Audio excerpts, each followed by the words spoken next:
The tragic truth behind King Ludwig II's death. King Ludwig II of Bavaria, often called the fairy tale king, was more than a dreamer of castles and a patron of Wagner.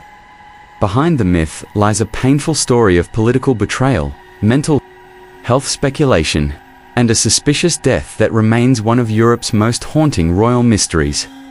A king misunderstood. Ludwig ascended to the throne in 1864 at just 18 years old, shy, reclusive, and obsessed with German romanticism and opera.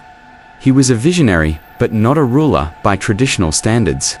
His extravagant castle building, including Neuschwanstein, drained the treasury and drew the ire of politicians.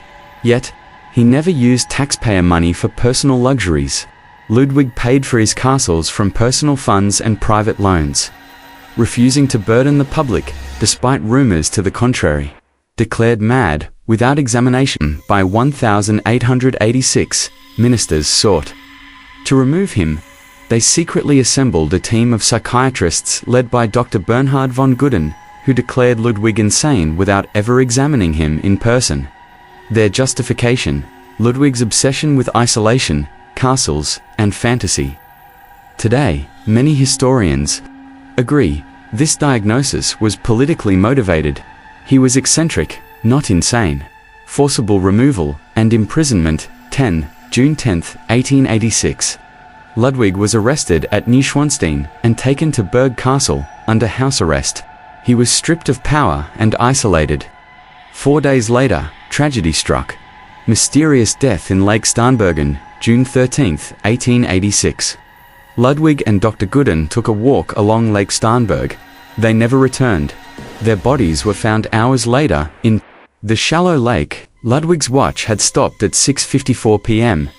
Gudden's corpse bore bruises and head trauma. Ludwig had no water in his lungs. He did not drown.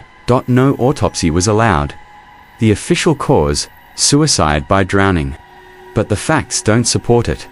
Strange details that still haunt the case. Ludwig was a strong swimmer, and the water was calm.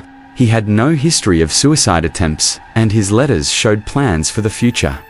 Dr. Gudden's injuries suggest a struggle. Some reports claim Ludwig fought back during a failed escape or was shot. Eyewitnesses near the lake reported hearing to gunshots. Some believe Ludwig was murdered to silence him. Even decades later, members of the Wittelsbach family privately maintained he was killed. Legacy: a martyr or a madman. Today, King Ludwig is celebrated not as mad but as a misunderstood genius. His castles are among Germany's top tourist attractions. Ironically, the very structures that caused his downfall now fund the state that deposed him. He died with the words of Wagner still echoing in his mind, and a final mystery forever, locked beneath the surface of a cold Bavarian lake.